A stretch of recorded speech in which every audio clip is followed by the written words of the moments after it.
Nicola, qual será o objetivo do dinheiro da premiação se o Corinthians ganhar a Copa do Brasil? Cara, esse dinheiro viria no melhor momento possível. Primeiro, porque o Corinthians colocaria para dentro, deixa eu só ver a cifra direitinho, quer ver? Ó?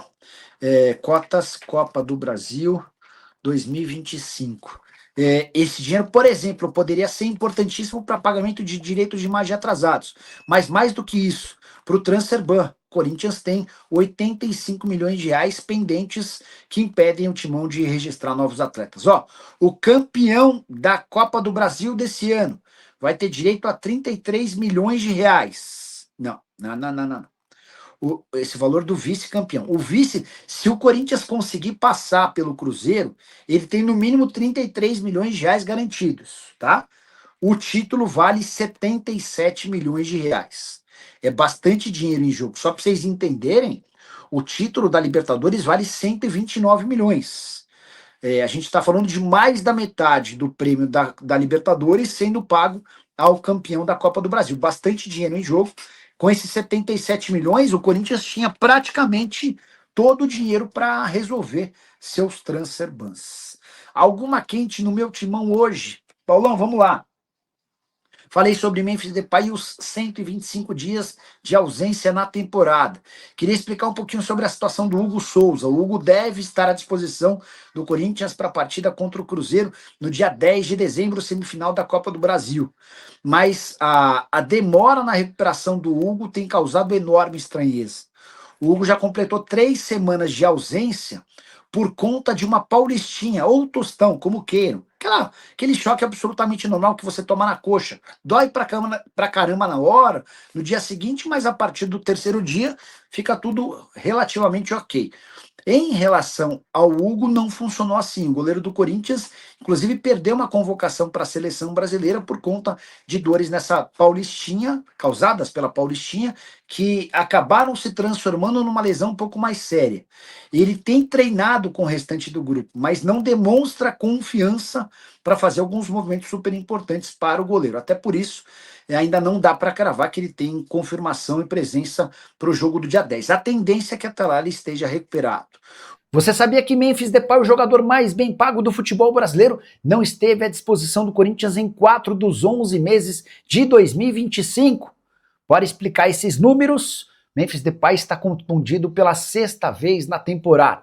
Já são 75 dias de ausência por conta dessas mais variadas lesões. O problema é que o Memphis também esteve em cerca de 50 dias a serviço da seleção holandesa em 5 datas FIFA diferentes. Diante desse cenário, 125 dias ou mais de 4 meses, sem contar com um atleta que custa 6 milhões de reais por mês ao Timão. Como já tivemos 11 meses no ano, restaram ao Corinthians apenas 7 meses de utilização de um atleta, que só não sairá do Corinthians antes do fim do contrato, porque ele decidiu permanecer. Memphis já entendeu que não vai conseguir encontrar 6 milhões de reais por mês em um clube de estrutura e estabilidade como o Corinthians de forma fácil. A tendência é que o Memphis, a partir de junho do ano que vem, após o fim do seu contrato com o Corinthians, tenha de buscar aí sim uma outra alternativa. Apesar de ter ficado 4 meses indisponível para o Timão, ele até tem números razoáveis. 46 jogos, 10 gols e 10 assistências pelo Corinthians em 2025. Queria que você usasse o espaço para comentário para opinar sobre a temporada do holandês, que é o mais caro do país. Só para completar, registrar que o Memphis postou sobre uma punção que ele fez no joelho esquerdo. Nessa segunda-feira, ele publicou uma foto da retirada de um líquido do seu joelho, faz parte desse tratamento para que o Memphis possa voltar o mais rápido possível. E enfim, tem boa notícia no Corinthians. Félix Torres, zagueiro escanteado no Timão, é alvo de 2 clubes do futebol espanhol. Informação que vem do jornal Marca, da Espanha, dá conta de que o Osasuna e o Getafe preparam proposta para o Corinthians para o mês de janeiro. Janela por lá ficará aberta de 1º de janeiro a 2 de fevereiro. Importante registrar que esses clubes cogitam comprar o Félix Torres, zagueiro adquirido pelo Corinthians diante do Santos Laguna, na oportunidade por 31 milhões e meio de reais. Como o Corinthians não pagou, isso se transformou num processo na FIFA. Hoje o Corinthians deve ao time mexicano 41 milhões de reais. E é por conta dessa dívida que o Corinthians teve seu primeiro transfer ban sofrido dessa maneira. Enquanto não pagar ao time mexicano, o Corinthians está impedido de registrar novos atletas. Félix Torres, que nessa temporada soma apenas 27 jogos, desde que foi contratado, 79 partidas e apenas um gol. Não entra em campo desde 27 de agosto, em jogo contra o Atlético Paranaense na Copa do Brasil. Por falar em transfer ban, você vai lembrar que recentemente o Corinthians também tomou um transfer ban da Câmara Nacional de Resolução e Disputas, a CNRD, que atua intermediando acordos entre clubes brasileiros, certo? Tudo por causa de uma pendência com Cuiabá que já foi paga. Só que a CNRD ainda não retirou o transfer ban do Corinthians. Isso porque o Timão também tinha pendências com outros parceiros, clubes, jogadores, e há a necessidade de que o Corinthians apresente a comprovação das quitações de todas essas pendências para que o transfer ban seja retirado. O que você pensa sobre tudo que eu contei? Eu já uso o espaço para comentário, registra a sua opinião, só não esquece de deixar like, de se inscrever no canal. Alvo de São Paulo e Corinthians na última janela de transferências, Pedro Rocha está de saída do Remo. O artilheiro da segunda divisão decidiu não renovar seu contrato com a equipe que acaba de garantir promoção para a Série A. E dá para dizer que o Pedro Rocha está super valorizado. Artilheiro com 15 gols, 2 a mais do que Kleber do Avaí e Carlão da Ferroviária, o Pedro Rocha ainda deu 8 assistências, tornando-se assim o segundo maior garçom. Se você somar os 15 gols e as 8 assistências, essas 23 participações fizeram dele o principal destaque da segunda divisão na temporada de 2025. Também por isso Pedro Rocha tem sido bastante assediado. Times da Malásia, Indonésia, Tailândia e Israel já procuraram para fazer oferta, mas para todos a resposta foi a mesma. Pedro Rocha decidiu que quer jogar em uma equipe grande da Série A. Atleta que já viveu bons momentos, como por exemplo com a camisa do Grêmio, mas que vinha de uma temporada praticamente inteira de lesão, até a recuperação e o grande ano com a camisa do Remo. Só para registrar, lembrar que o atleta só não deixou o Remo para jogar no São Paulo e no Corinthians na última janela de transferências, porque o Remo pediu 3 milhões de reais para liberá-lo.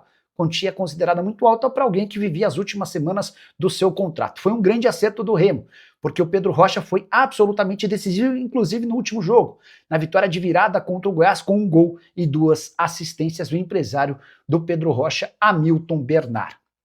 Hora de falar sobre o Corinthians. Qual a chance de o Timão se transformar numa SAF, Sociedade Anônima do Futebol?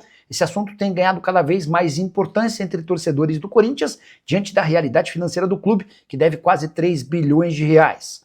A falta de capacidade esportiva do Corinthians também faz com que muita gente defenda essa ideia. Romeu Tuma Júnior, presidente do Conselho Deliberativo, trabalhou nos bastidores para tentar a aprovação de uma mudança no estatuto do clube. E nessa segunda-feira, o Conselho Deliberativo se reuniu para votar as reformas do estatuto que incluíam a criação de um projeto para que o Corinthians se transformasse em SAF. Mas, como eu venho contando para vocês há bastante tempo, não há nenhum interesse dos dirigentes e membros do Conselho Deliberativo em transformar o Corinthians numa sociedade anônima do futebol. Você duvida? Então saiba que a reunião dessa segunda-feira foi adiada. Ela aconteceu, mas a votação para a reforma do estatuto ficou para fevereiro do ano que vem, se é que ela vai acontecer nessa data. Já havia até uma reunião prevista, uma assembleia entre os sócios que aconteceria no mês de dezembro para ratificar as mudanças do estatuto, permitindo que o Corinthians, por exemplo, tivesse voto direto de integrantes do fiel torcedor e para que o Corinthians, a curto ou médio prazo, se transformasse numa sociedade anônima do futebol. Com esse adiamento da votação para fevereiro do ano que vem, a Assembleia Geral de Sócios também ficou para março, mas posso assegurar que os conselheiros do Corinthians vão trabalhar para que em fevereiro essa votação seja reprovada. Ninguém dentro do Corinthians quer que o clube se transforme em SAF. Quando eu falo ninguém, ninguém da atual diretoria, nem os conselheiros que fazem parte do grupo da situação. O motivo, se o Corinthians se transformar numa SAF, todos esses dirigentes perdem seu status e o poder e passam a ser apenas figuras ilustrativas dentro do clube.